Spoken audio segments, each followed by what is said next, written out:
So both of you, thank you so much for joining us and doing this as well on the podcast. And I think what I really love about this conversation is that I think we're in a time where I think we need a lot more interactions like this, where people with opposing views are willing to come together and debate and things like that.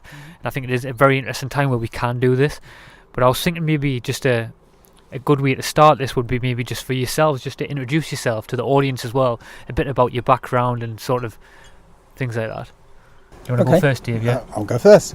Well, I'm Dave. I've been a researcher into topics of the truth for about 15 years now. Looked into various aspects of the truth, starting with 9/11 and going on to various different topics from there. So I got into the flat Earth in the summer of 2014. Just come across a strange video talking about weird experiments, and it also told me about the curvature calculation, and I was a bit surprised at what that calculation was, so I went out and tested it and found that I could see way more than I'm supposed to be able to see, and that's what started me off. Yeah, well, over to you, Pierre. Yeah, so I'm a postdoc at the University of Sussex. I'm very happy I'm here.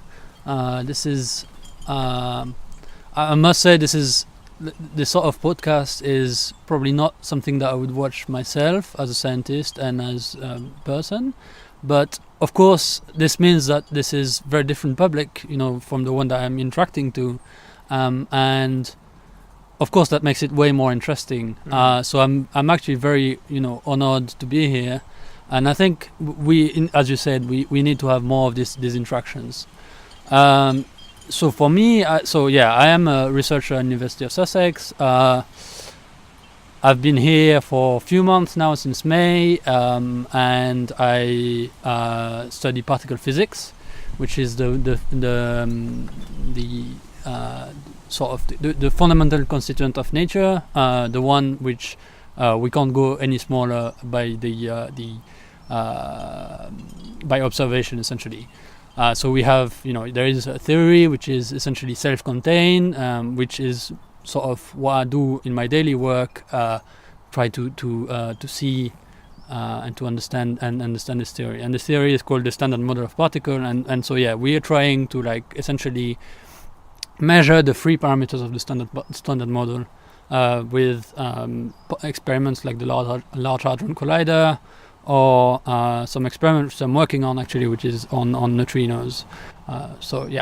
This is what I am. Cool.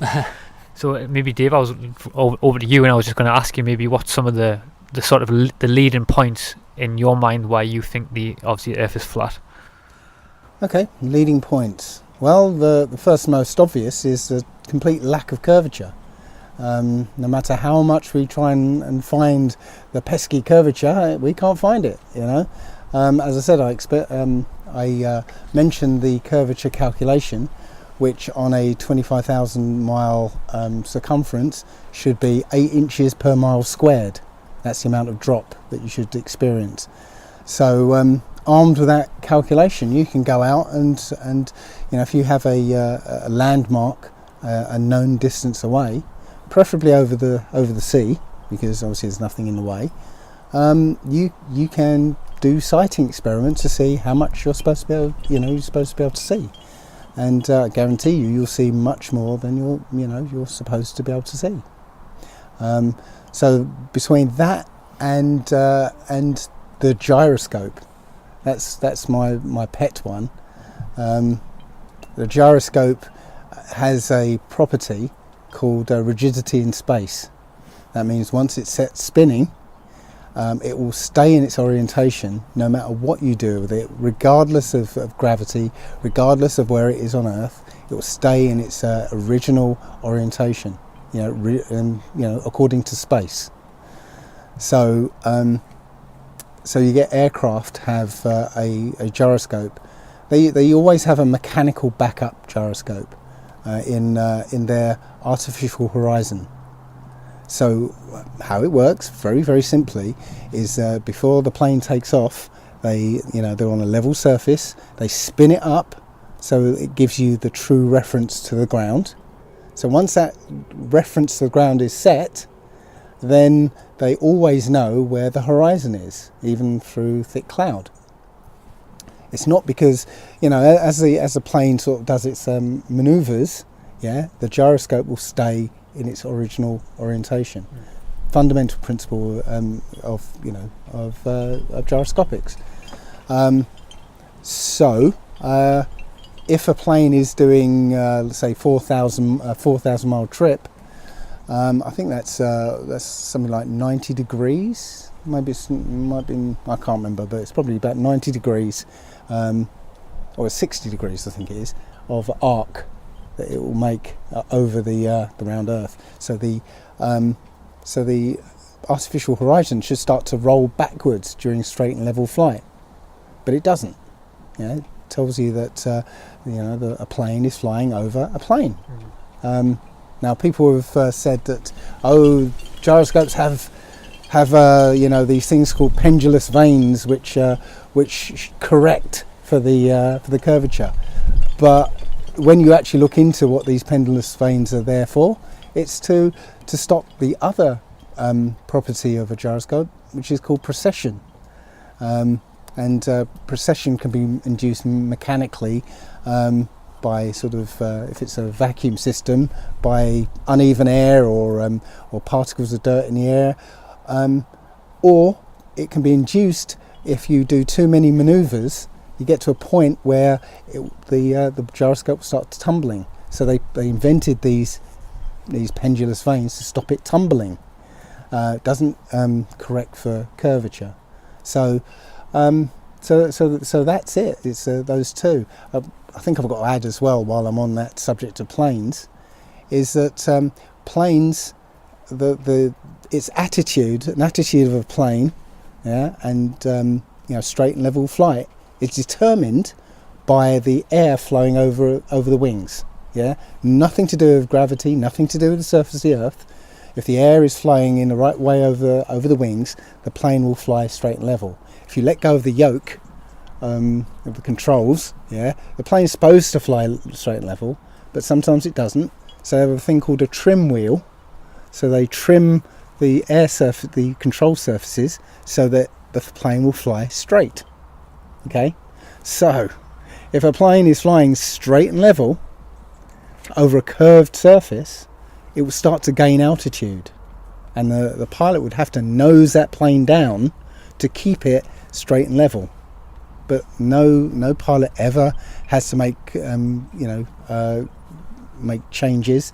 They never have to nose down, and the plane will not automatically follow the curve of the Earth. It will fly straight and level according to the air flowing over it. That's it. Yeah, very interesting stuff. So just over to you, Pierre, as well. In relation to sort of what, in relation to the same question I said to Dave, but over to you in terms of what's the key points in your mind why the Earth is, why you believe in the Earth is round. Sorry. Well, I mean, it's not that I believe in, it's really because it is. I mean, it's not because, I don't want to say that in a sense of sounding a little bit pedantic, but it's because there is many observations from many different people that are saying the Earth is round, right? So I have here, I've listed actually the top spatial agencies around the world which have taken picture of the Earth. So there is the Chinese National Space Agency, the ESA, the European Space Agency. So if you look on, newspapers on internet, you will find some pictures by national newspapers that have a picture of the round Earth, and that's coming from different sources, and I think this is just a good enough example, right? So a good enough evidence. So there is the Indian Space Research Organization, the Japanese space, the JAXA, NASA, the Russian equivalent Roscosmos. So I think this in itself is probably a good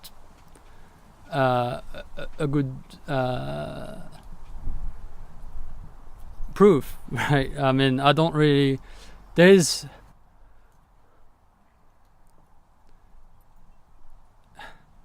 Yeah, it's a bit. So for the fact that, you know, it's because, like, well, yeah, I mean, observation essentially, and the self-consistency of all that we know is probably what is the best answer. So we don't observe any object. If we look through a telescope, there's nothing which looks flat in the universe, and that is, you know, that would be very weird. That, you know, once in a billion thing that, well, maybe not billion, but like in a million thing, then we have to have something that says the Earth is different from everything else because it's flat, and that would be, you know, we would have to explain what if the Earth was flat, then there would have to be a theory why every single object that we observe in the cosmos is round, and well, yeah, I think this is already quite a very powerful statistical way of doing it, right? We have many different. If you look through a telescope, you will never see something flat on the in the sky, which is already, you know, like, as far as science is concerned, you know, this is very powerful, right? To have to say, oh, so that means we would be in a very different place, right? We would be in a place where you know, it's very, it would be very particular. I was just going to say before I jump in. I'm sure you have some points on that later. Did you? I mean, I was just going to dive straight in now, and I was actually going to, because I just want to give you a bit of time to sort of introduce yourselves to the topic yourselves, what you think about it. But I would love to now just basically just open it up and just sort of get straight in the deep of it and allow yourselves to, maybe if you have any questions for Dave, if you have any questions for Pierre. Could I ask you, Dave? Dave, what would you make of what Pierre says there about the various different space organisations that have taken photos of the Earth, and it is actually shown a sphere? Right, well, the first and most obvious question is, why does every single photograph of the Earth look different? If you put them all together and look at them, every single one looks different. The answer to that is with a guy called Rob Simon, who actually works for NASA. Okay, and his job, as he describes it, and you can find this on YouTube, is creating images from data. Yeah, so he gets a load of data, and he creates a picture of Earth from this data, and you'll see that he says, you know, I have to I take the clouds out, and I have to put a layer over it to simulate the atmosphere. I have to put something called a specular highlight, where it's where the sun would reflect on the sea. I have to, you know, give it depth. I have to make, and he says how he artistically creates this image. It's called the blue marble, yeah. And he says, I don't know what it's supposed to look like. I'm not an astronaut. I've never seen it, right? But this is what I think it looks like, yeah. Now I can tell you that in every single one of these space agencies, there's a Rob Simon creating these images from Photoshop. And I think the famous line he says, it is Photoshop. It has to be. Yeah. So I'm sorry, every single one of these so-called images from space, right, are not photographs. They're composites. They're made up CGI, and doesn't matter what space agency that who's producing them, they're all getting in on the bandwagon of taking public money for, you know, and giving lies for it. Yeah. So, I mean, if we look at what we have in front of us, and we would take different cameras, you know, take this one, take your phone, take somebody else's phone, take a big DCR, Nikon, super smart, cool one, then we would get a different image. I think this is really clear, right? So that means technology and what exactly we're recording on the tape is going to make, you know, the image different. And I think this is different. Really how? clear. Different how? Different how, as in the number of pixels, the internal resolution, the whatever objective you put on Colors? What do you mean? The colours be resolved differently. Yeah, the colors be resolved differently Size because of continents change. Huh? Size of continents change. Well, it's different space. Well, Different space, different. in different. You know, you could take it in around different place, and then right. This is my hand, right? If I look at it in this way, then it will look different, and I'll take a different picture. No, I didn't say different in orientation. I said different size. There's. But it looks different in the size, right? Like if I have it very close, and if I have it very far. Yeah, but in relation to the Earth, the size of the Earth, yeah. We've got multiple pictures of the United States, for instance, where they're different sizes on the Earth. Yeah, we've got things like pictures of Australia, yeah, from daytime and nighttime with exactly the same cloud formations above it. You know, like clouds do not move apparently. I particularly have a picture. Galileo, which is taking the 25 shots over 25 hours, showing the rotation of the Earth. Right. Well, there's some very particular cloud formations on it. Yeah, that don't move over 25 hours. Yeah, but I've also found a picture taken supposedly of Antarctica from space with exactly the same cloud formations. Yeah. Which they're using a cloud map. So I'm sorry, what? So if I had to do this, right? If I had to make clouds, then I would use a random number generation, and there would be no possibility of having the exact same clouds. What I think is happening is, it looks quite similar, but to be honest, I also have the impression, as you said, those images can be photoshopped, then I think you might be looking at Photoshop pictures as well. Sure, but go to NASA, download their big blue marble image, and then you'll find on that image what they call clone stamped clouds. Yeah. So in Photoshop you have a tool called the clone stamper. Yeah, where you sample a part of the picture and you can stamp it in various places. Yeah. So you'll find that most of that image is made up of clone stamped clouds. You can get it, download it yourself, and find it. Nature doesn't create sort of multiple versions of the same cloud. Yeah. So, sorry, I was just going. You go ahead, right, Ed. I just also the other thing about the blue marble. So I don't know what is blue marble, but there is also a whole part of science which is very important, for me and for the weather forecast and all of this, is predictions and model building, right? So I'm not sure what is exactly blue marble, Matt, but I have this impression that you're talking about some people trying to replicate, the behavior of the Earth, the behavior of like how clouds are moving, and how sort of like the system of the Earth, right? And that is, at the end, that gives us something which is probably really close to what we know as the system of the Earth round us and something like that. But this is just a model simulation, and the reason why we do that is we want to try to infer what is going to happen, for weather, what is going to happen for climate change and things like that. So this is, science is about trying to understand what we see, right? So there's the whole part which is observation, and we have to observe what we see and taking data. But there's another part which is we have to predict which model can actually fit this data, can make it look like what we are seeing, right? And this is what the whole area of model building.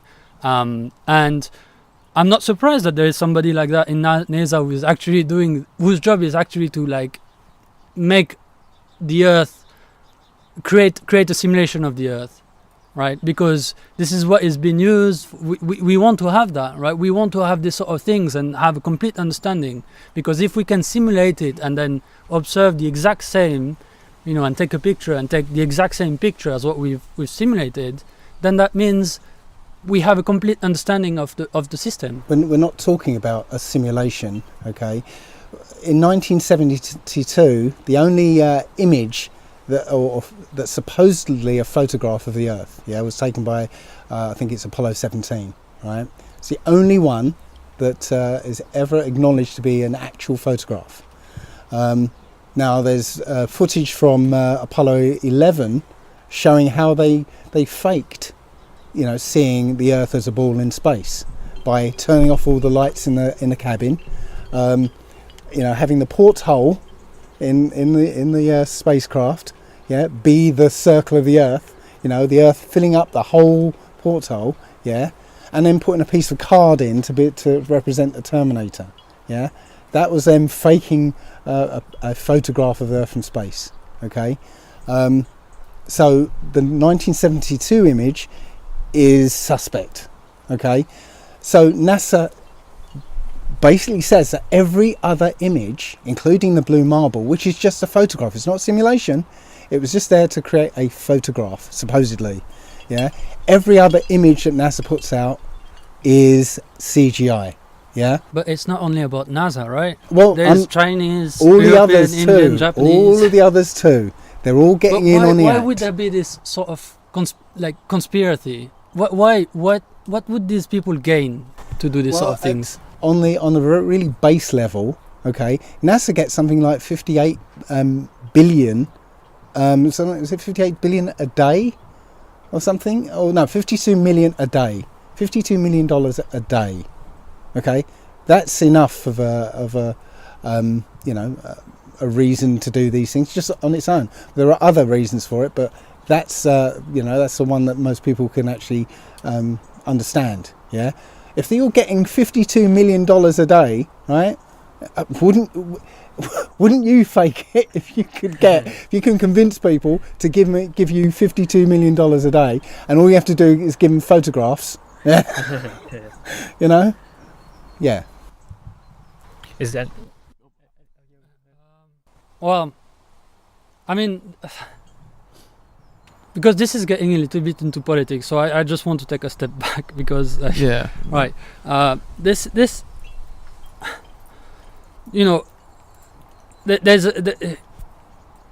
what would it prove for me to convince you of the inverse, right? Because if you told me, right, oh, well, we have, and I'm going to look those up, right, the gyroscopic effect, etc.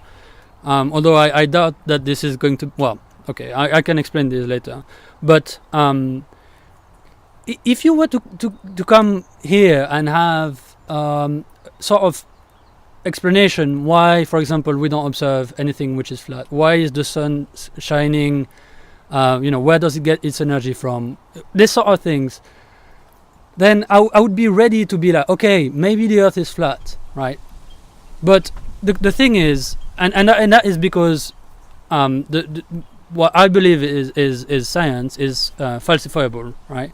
So this is from this is maybe a bit pedantic, but this is from Karl Popper, all right, which is a philosopher, and he wrote that in The Logic of Scientific Discovery in 1959, and so it's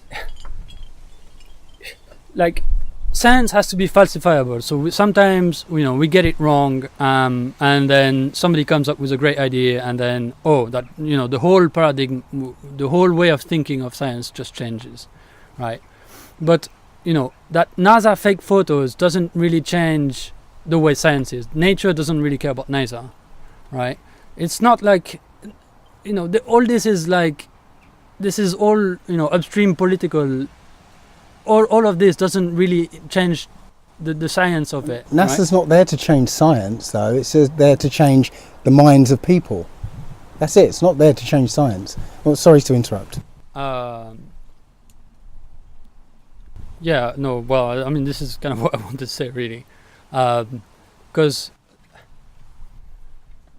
you're saying the lack of curvature, right? Okay, let's say you cannot see, you're talking about this, well, I'm assuming is like you put something which is of known height, and then you go somewhere far, and then you try to see whether you can see this one with spectacles or something.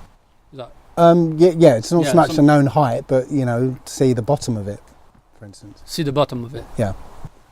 Right. Well, I mean, at which height do you do your observations? At, how is the sun reflecting? All this sort of thing matter, and you just have to have it. Like you have to go.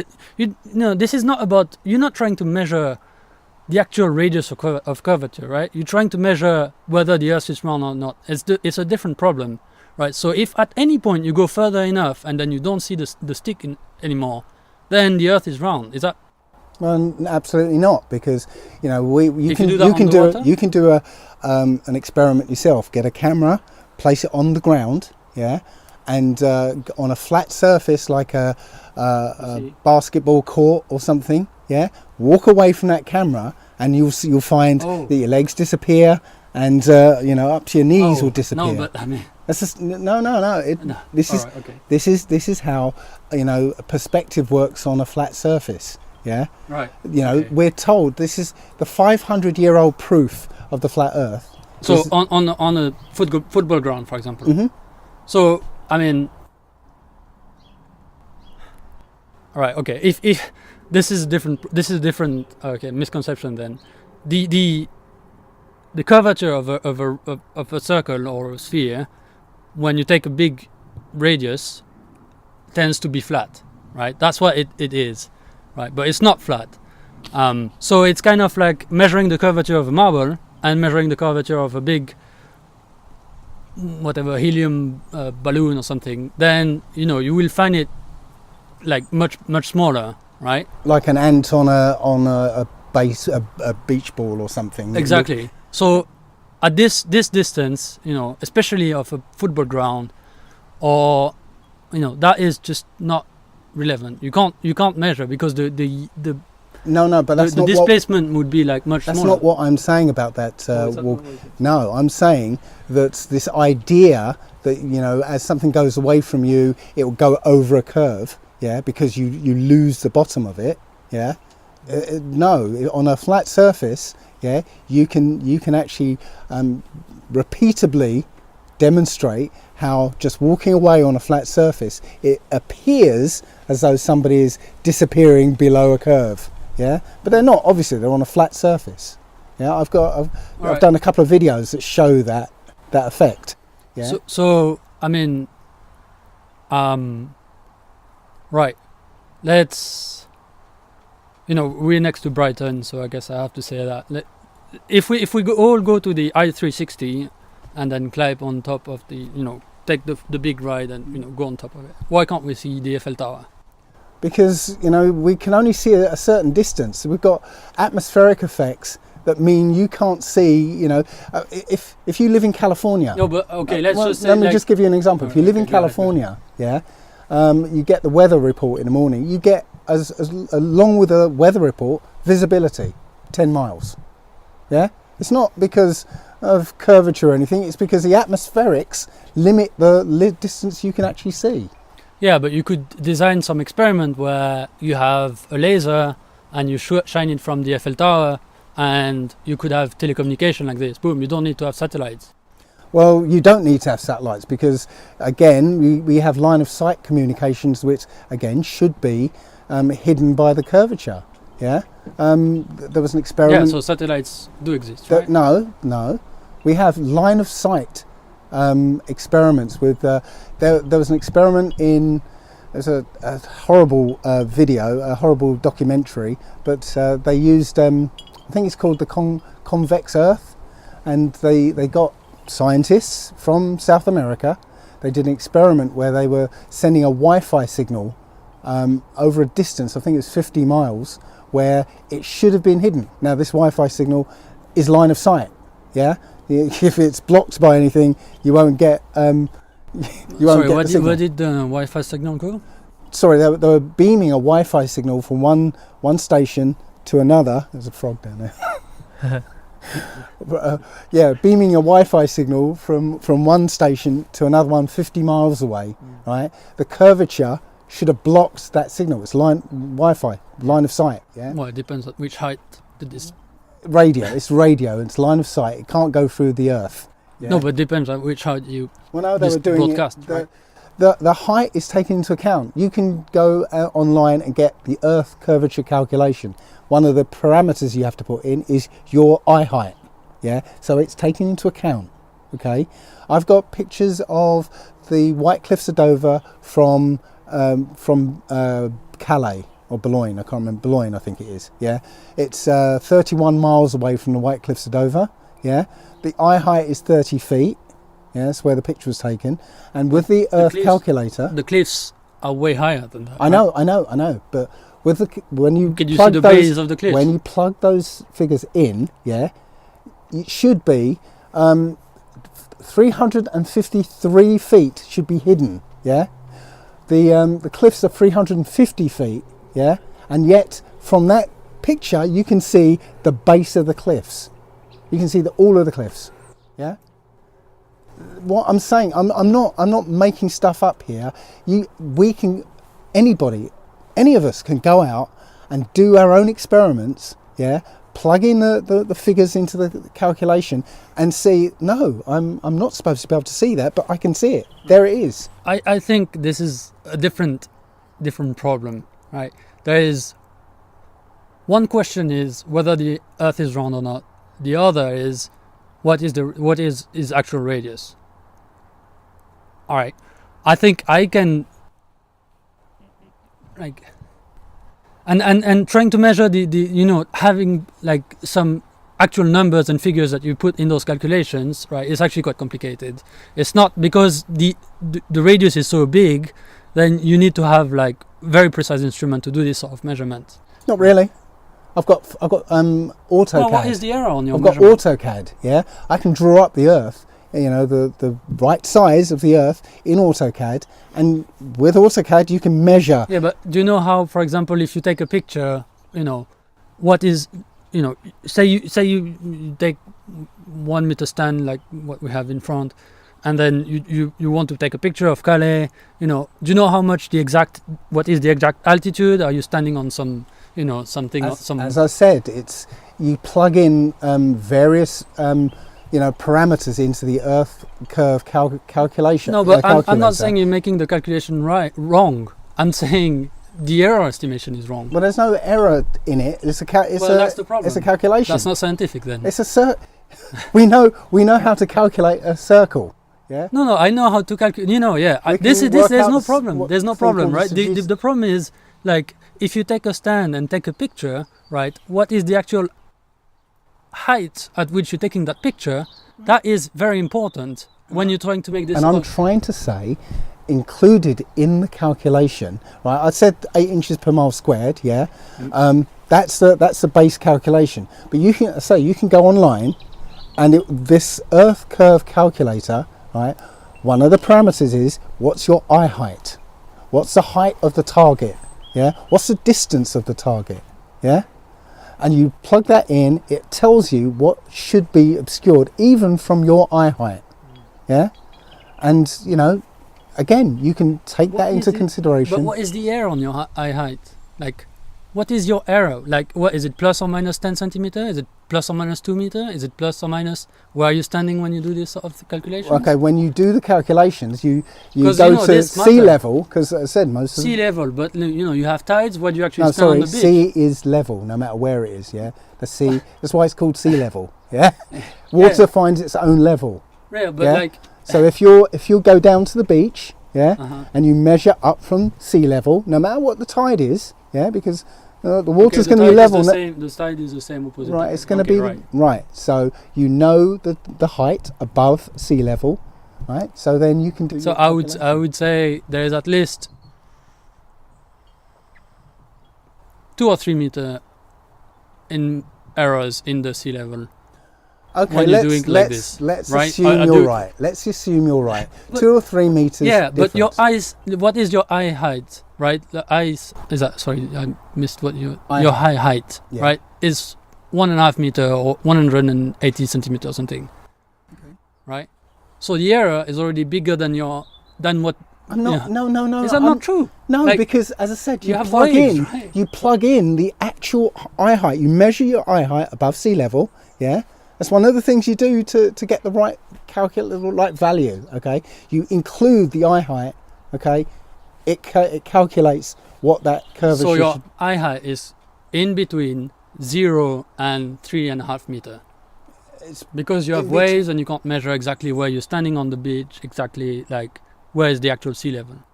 The actual sea level is where the water is. You have waves, right? Water finds its own level.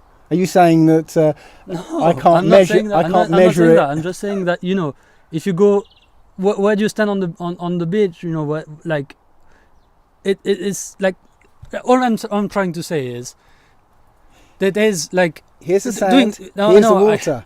You measure from where all that. I'm trying to say water bit is like for this sort of measurements, right, which are actually required to be quite precise, you need to have proper error estimation, the error that you're making on every single thing that you want to measure, right, that you're trying to measure, and that is how you're going to make it. And if you do that, well, I can guarantee you that you're going to find that you can see the over whatever you want. Really? Yeah. So You will find that is inconclusive, essentially. yeah, no, that's what you're saying, yeah. But, Yeah, I mean, but as I said, we can go out. You can go out, and you know, unless you want to do the scientific thing and fudge the figures, yeah, add in a constant, yeah, which you know, scientists will want to do. Oh, yeah? I mean, Add in a constant. Let's add in an error constant, and we can see. The error constant is No, inherent into science, right? We can't do science if there's no error calculation. That's just I'm sorry. we have to have that. If we have a circle, right, we have a point above the circle. You know, we have known distances. I'm not saying that There's no error. I'm error. not saying that AutoCAD is wrong when it's calculating the circle, the radius of the circle. I'm saying when you take you take your measuring tape, that might be a little bit wrong. Again, water finds its own level. So where the water is at my feet is the same place the water will be. You know, that's why you get like you can test this with a clear tube. Fill it with water. Yeah, you sort of mark where it is. You know, in one place. Take the tube half a mile away. Yeah, it's going to be exactly the same place. Right? Water always finds its own level. Right? So you know, if I'm measuring from the water here, it's going to be the same wherever. Yeah. Is there any other maybe any other questions you would like to ask each other as well? Maybe just draw a line on that one for now. I would like to address saying that you know, why is the Earth flat and everything else in the sky round? Yeah. Now Pierre said that you know, you've looked through the telescope and you've seen spherical objects up there. Yeah. Mm-hmm. Well, that's where I've got a problem, because you know, it takes two eyes to render 3D. Yeah. So if you're looking at something through a telescope, you can only see it in 2D. It's a blob of light. It's not spherical at all. If you see anything spherical with one eye, right, you're making that up. Seriously. Right. You can only render 3D with two eyes. How would that look like then? What I'm How saying would that look is a like? We blob would of have light. to have, like, in this extreme, maybe this weird configuration where every single flat object that we observe is looking straight down at us. I'm at not the perfect saying angle, right? I'm not Otherwise- saying things are flat. In the stars okay. and what we call the planets and whatever are flat. I'm saying they are lights. Yeah. Have you ever heard of sonoluminescence? No. Sonoluminescence is when you pass ultrasonic sound into a liquid. Yeah. You get it at a precise frequency. What happens is bubbles, it's called cavitation, bubbles will appear and then collapse. And as those bubbles collapse, it emits light. And you literally fire this sound into water and you get a light shining like a star. They call it star in a jar. Yeah. It's not a round light or flat light no, it's a light. Okay. So up there are lights in the sky. Yeah. And they're not spherical, they're just lights. But even if, you know, you categorically said no, they're spheres, you know, if you've got you're on a basketball court and there's lots of basketballs, you know, is the court supposed to be a sphere just because there's all these basketballs around? No, this is a special place. No. This is different, right? We've made the basketball and we've made the tennis court, so that doesn't apply, But right? somebody It's made something, this place. something which is mediated by, holds together with gravity is always wrong. Sorry, gravity. Oh, That's another. okay, right. That's another topic. Okay, yeah. I mean, go ahead, because I'm not sure. Because well, maybe I'd have to explain that. But on a flat Earth, right? If there is a gravity, then you're attracted towards the center of mass, and the center of mass is in the center of a disk. So it's like literally, in the center of the disk. And as you move, on the side, then if you're attracted towards the center, then that means the gravity starts to pull you, in a slanted way, essentially. So you'd have to sort of climb towards. It'd be harder and harder to get to the poles, for example. Okay, That's but that's only, according to a theory of gravity. Which theory are you talking about? Because it sounds very much like a Newtonian to me. yeah. Right. Well, This is Newton has been proved to be absolutely and completely wrong. Right? Einstein came along and created a different model, not based on mysterious forces between two objects. Yeah, there's no mysterious force. Einstein says it's a curvature of space-time. Yeah. Now, both of these theories are there solely to allow this tendency of something to fall to the ground when let go. Yeah. Allow that tendency to make it possible for somebody to stick on the bottom of a ball. That's the only reason there's these theories. Stick in the bottom. I didn't quite catch. Well, the question a child asks, the very first question, what about the people in Australia? Won't they fall off? Well, these theories of gravity are only there to allow, right, this tendency for things to drop when you let go of them, to allow for people to be standing on the bottom of a ball. Yeah. We don't see any evidence of gravity. Yeah. Gravity is supposedly a weak force. Yeah. The weakest out of all the fundamental forces, apparently. Yeah. Overcome by magnetism. So, and Overcome. by magnetism. But what does that Well, mean? the standard experiment or demonstration of how weak gravity is that somebody will get a magnet and lift up a load of paper clips and says, well, this magnet is overcoming the force generated by the entire planet. Yeah. So it's stupid. It really is. Here's an experiment, okay? But I didn't quite catch how that would make gravity. Well, let me a false force. let me show you an experiment. I mean, I think this is quite important, right? Well, this is where I was going. That something is weak doesn't mean it doesn't exist, right? Okay, right. So a vacuum is much more powerful than gravity. We know that because Mythbusters did a show where they used a standard vacuum cleaner to lift a car. Yeah, just like the magnet lifting paper clips. Yeah, a vacuum cleaner literally lifted a car. That power of that vacuum, only generated by a vacuum cleaner, not the vacuum of space. Yeah, was able to lift a car.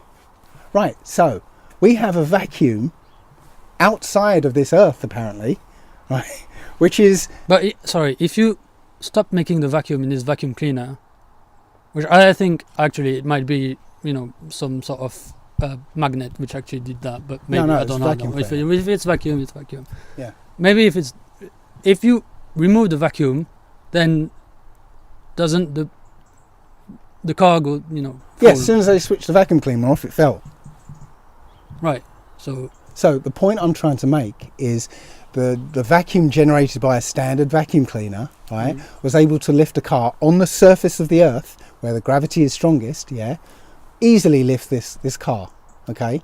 Now we have a vacuum which is many times, orders of magnitude more powerful than the vacuum generated by that vacuum cleaner, yeah, acting on the atmosphere of this ball Earth, okay? So why isn't all the atmosphere dragged off into space? Because, whenever we see a high pressure next to a lower pressure, there's movement from high to low, always, yeah? So we've got a pressurized system, the Earth, right next to an unpressurized system, space, and no movement from one to the other. Right? There's no barrier in the way, apparently. Yeah, so there should be a movement, and the only thing that's supposedly stopping this movement is this weak force called gravity, which I've already just shown is overcome by just a piddly little vacuum generated by a vacuum cleaner. I mean,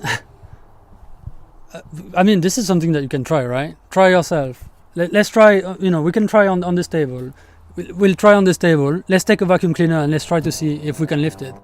Well, if you see the Mythbusters Let's thing, just see if we. I mean, this is something that we can do, right? Is this table heavier than a car? Yes or no? heavier than a car. Is this table heavier than a car? No, it's not. Right? So therefore, you need to have a weaker vacuum to actually lift it up, right? Yeah. Okay. So let's just take whatever vacuum cleaner and just actually try here. No, do you think that this we could do the same with a plunger? Actually, if we get a good enough seal on the plunger, yeah, put it on there and we'll lift a table. That's a vacuum. We create a vacuum with a plunger, yeah. Yeah. And it sticks. But you if said it's got good enough cleaner. seal. You said vacuum cleaner. It doesn't matter. The vacuum No, cleaner. no, the vacuum cleaner You said is the vacuum source cleaner. of the vacuum. Right. It doesn't matter where the source of the vacuum is. Yeah. It's just a vacuum, a lack of atmosphere. Yeah. You can create one with a suction pad. Yeah. Oh yeah. Okay. Definitely. And that vacuum, that minute vacuum compared to the vacuum of space, will lift that table. Yeah. We'll even lift a car if you get a good enough seal. Yeah. That's what I'm saying. If you've got a minuscule vacuum that can overcome gravity here on a surface where gravity is supposedly strongest, yeah, why isn't it not sucking off all the blowing all the air into the vacuum, yeah, so that we should be not being able to breathe right now? Because well, in a sense it is, right? Because the Earth gets thinner when you go higher, right? So yeah, there's no movement of the Earth towards the space, but like the Earth, it's not like you get a straight sort of like one time where it just becomes vacuum, right? It's like the Earth gets thinner and thinner, and then at the end it just gets nothing. Okay, let's go with that. Okay, so let's imagine this table's the Earth, and we've got the atmosphere here, and right now there's no vacuum attached to it. So let's say it's not thin; it's the vacuum. The atmosphere is like full strength up here as well. Okay, now we apply vacuum. Right, the molecules at the top start to go off into space, yeah, because they're right next to the vacuum, yeah. So they go off, and now you've got a lower level because now this lot's been taken away, yeah. So now you're down here, okay. Now this is next to the vacuum, that gets taken away, and this is next to the vacuum, and that gets taken away, and so on all the way down until there's no air left. Because as I said, even down here, a small vacuum will overcome gravity. Yeah. No, I mean, I don't know what is the thing. So if you want to, I don't know what is the what is the reason for this. Well, all I'm saying is I don't understand the model, because the model does not make sense. You can't have a pressurized system next to a vacuum and hope to keep the pressurized system without having a barrier in the way. Yeah, I don't know. I haven't thought of these questions. Is there any other question that you would like to ask Dave on? Yeah, I mean, certain thing? how what about so okay. So gravity is weak, and then gravity is weak, and then we're not experiencing gravity. Is that what you're meaning? I'm just trying to see what is the actual conclusion. Okay, I'm saying that we don't have gravity, we have density and buoyancy. An experiment, the thought experiment I'll give you here is, imagine if you had a gas bottle, yeah, an empty gas bottle, and you weigh it, and then zero out that weight, so the gas bottle is reading 0 on the scale, yeah. No, you tell it. Yeah, so you just zero it out, so you're ignoring the weight of the gas bottle, and you fill that gas bottle with 1 pound of helium. Okay, so it'd be filled with liquid helium, and you can measure it so it's a pound. Yeah. Evacuate that helium, that pound of helium, into a balloon. Hold the balloon and hold a pound weight. If you let go of them, what's going to happen? Yeah, it's going to fly. Balloon's going to go up, the weight's going to go down. They both weigh a pound.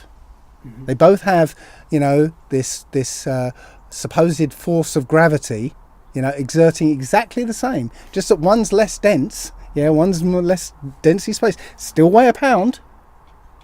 One goes up, one goes down. Yeah? It's density and buoyancy. Anything denser than the air will go down. Anything less dense than the air will go up. I've got videos of somebody taking an anvil. What is that saying? Like, is that saying that gravity doesn't exist? What is it saying? Because this is gravity, of course, this is right? Like, yeah, balloon fly up. No, I'm saying a pound weight just happens to be the helium. Yeah, it doesn't matter what it is.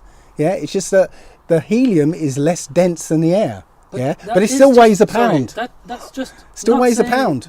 That doesn't.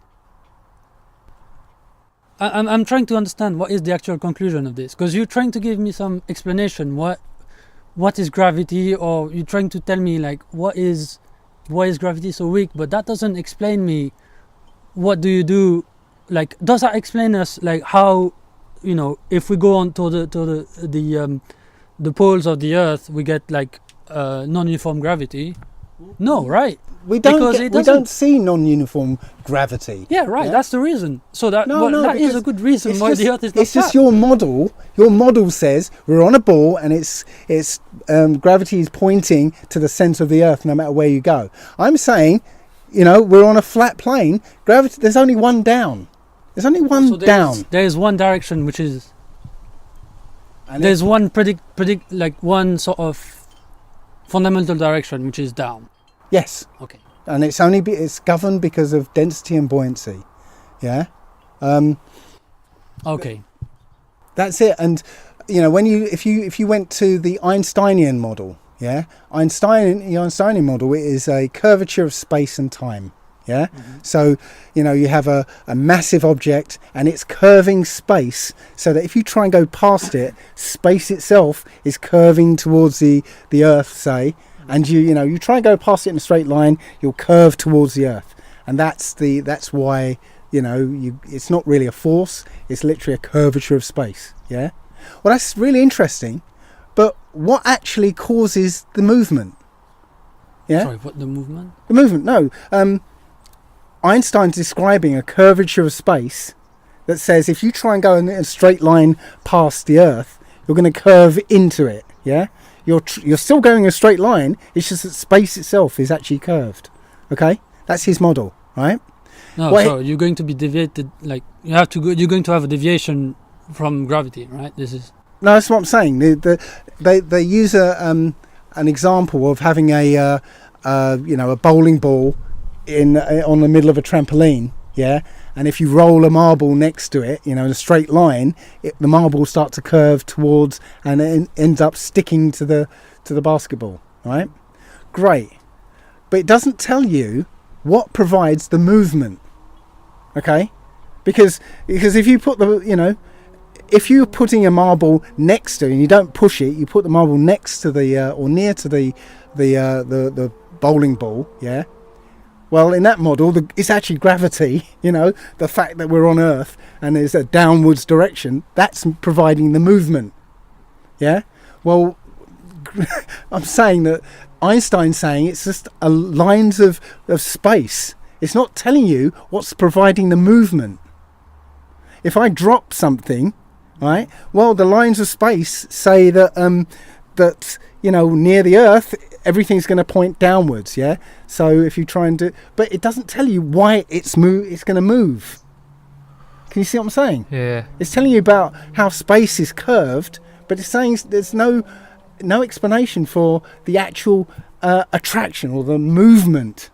When I let go, right? Well, if I was to throw it, it will follow a line of space that way, yeah? But if I let go of it, what's causing the movement?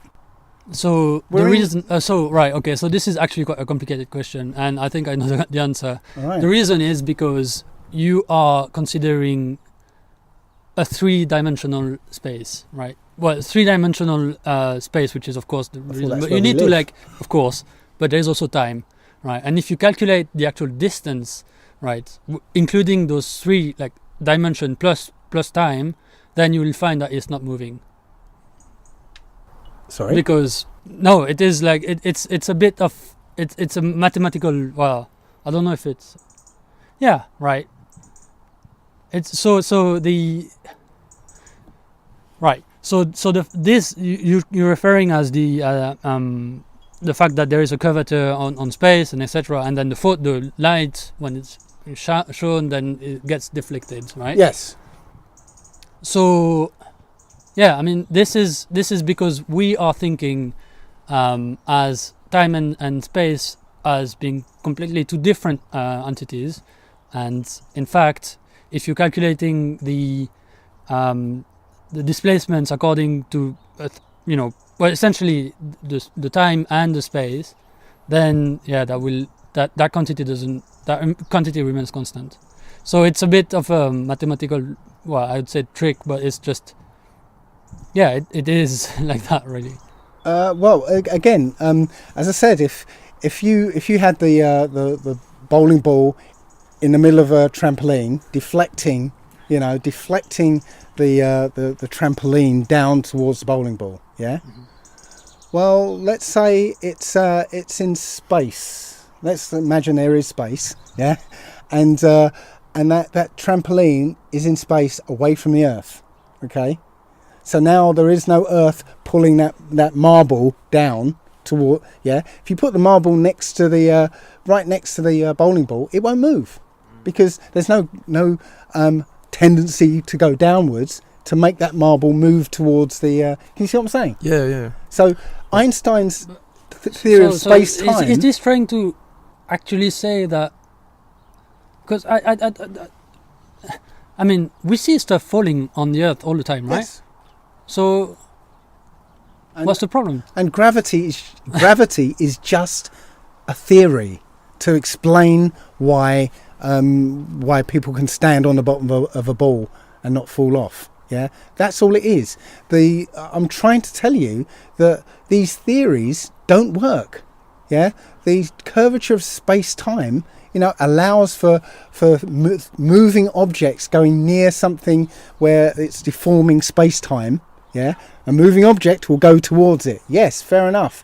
But if that object isn't moving, there's nothing in Einstein's model that will account for the actual motive force, the actual thing that causes the object to move.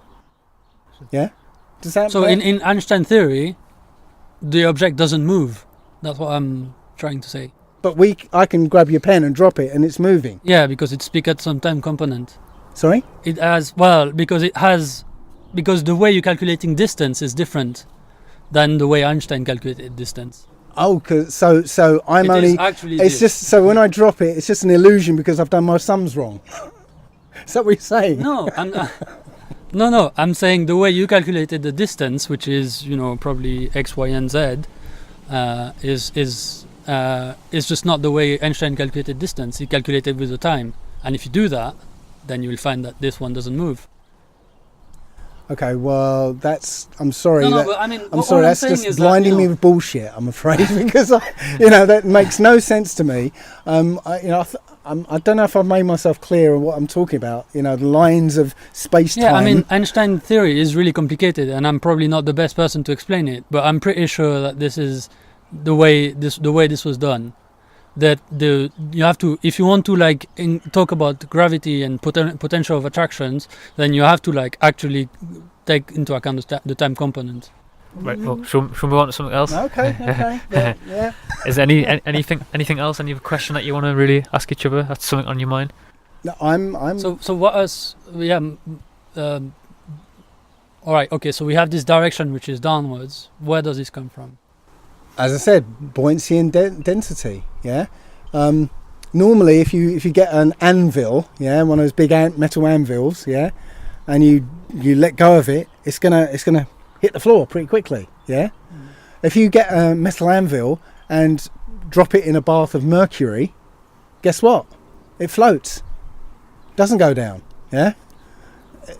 Somehow it's. But that's not a theory, right? Do you somehow agree that the this is mercury. No. Like you're getting examples, right, of what we see and we can observe, but that's not an actual theory of why we I stuff think flowing that's going what down. science is, isn't it?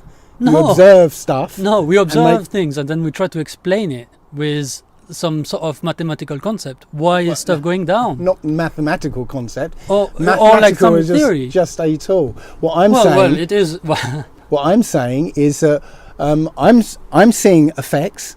I'm giving you an explanation, right? What is Density and buoyancy.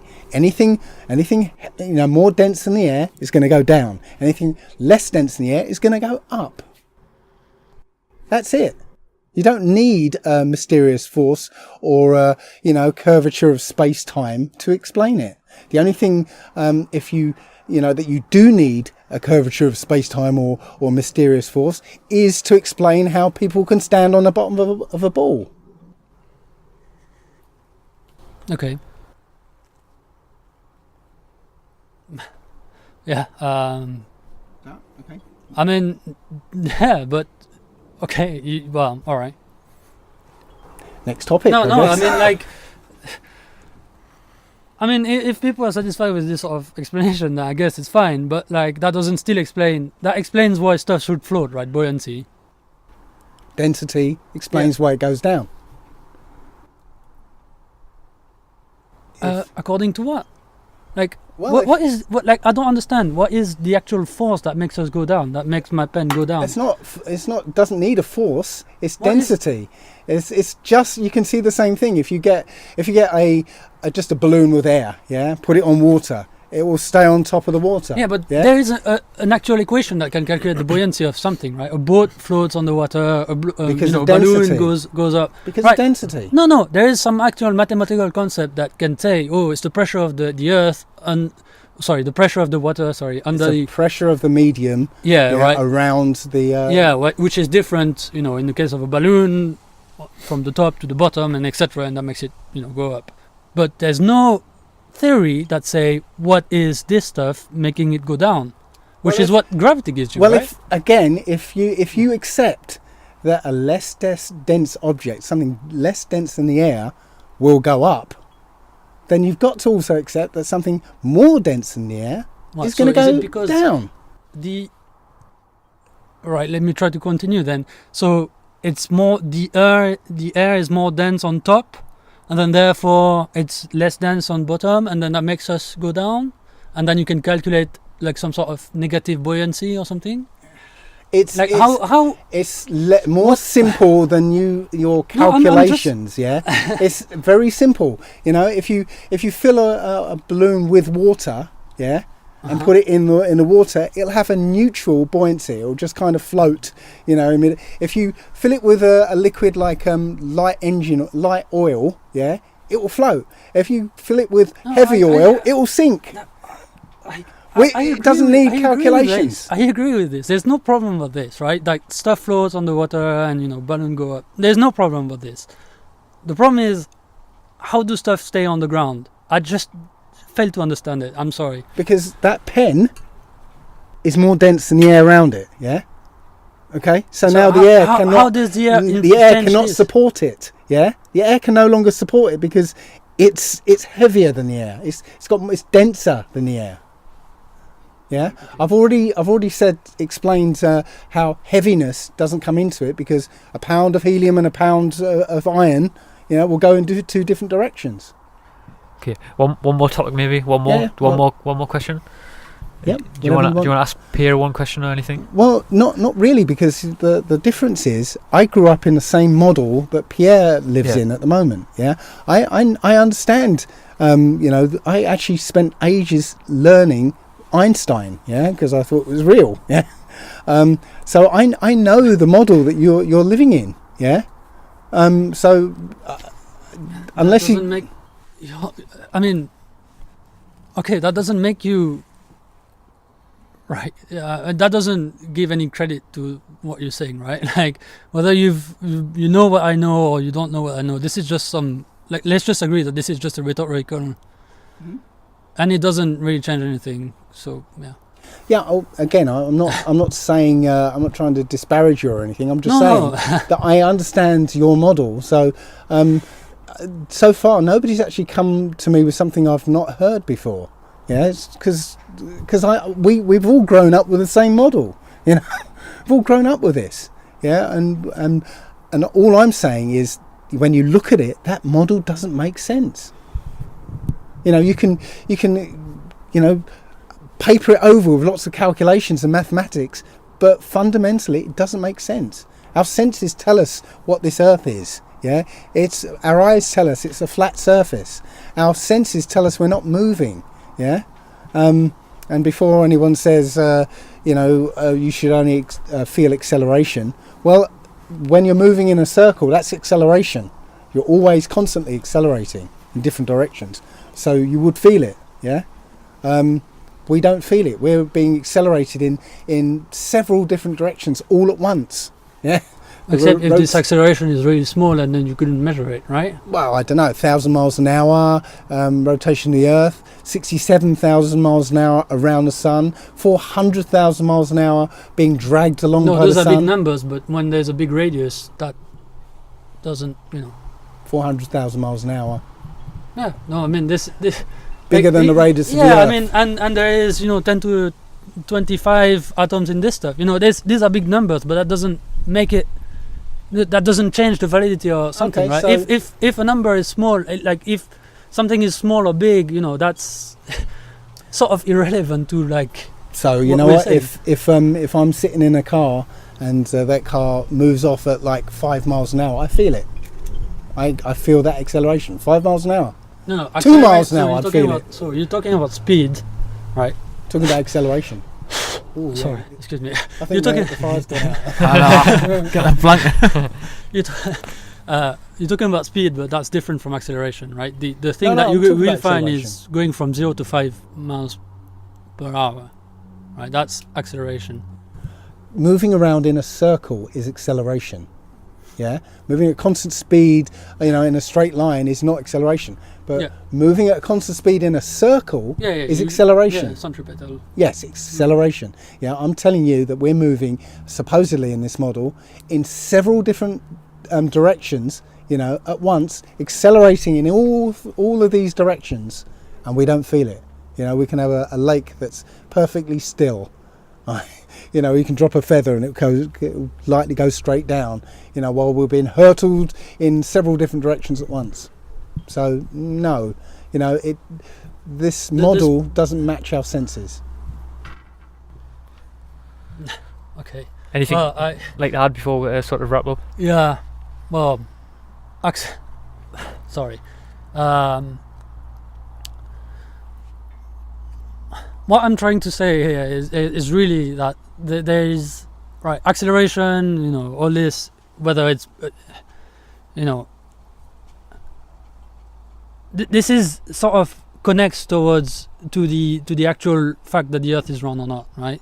The fact that we don't feel the acceleration, one explanation could be, and in this case is that the acceleration is too small at the point where we're trying to measure it, right? We can do that, right? Like if I'm in a car and I have something like accelerometer in my phone, and I accelerate very, very smooth, then I won't feel the acceleration, right? So this is one possibility, is that this is real, right? So we have to agree that like some of the science experiment that we're discussing here have very, very big scientific bias and errors that you need to take care of. But that you need to take care if you want to actually calculate what is the actual acceleration at which we should feel, because we're doing this, and there's the Coriolis force and etc. So this has been observed in the for climate and for weather. But those experiments are interesting because we the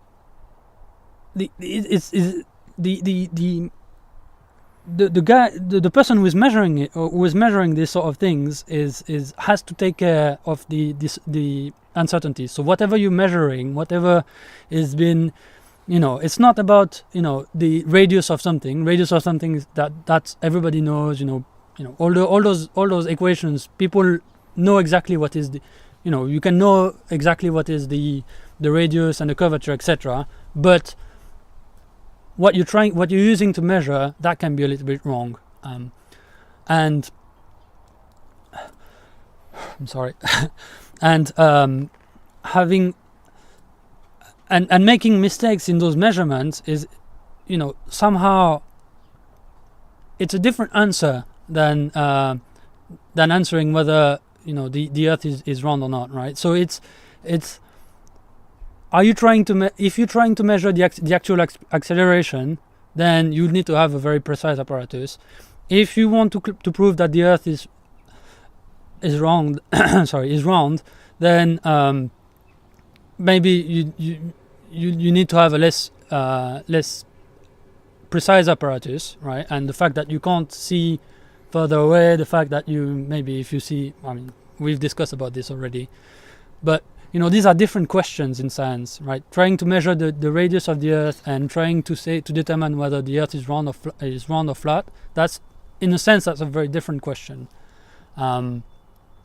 So, yeah, we should be careful about that. That's kind of what I want to say. Well, you also mentioned the Coriolis force, which is interesting because it's not a force at all. It's an effect.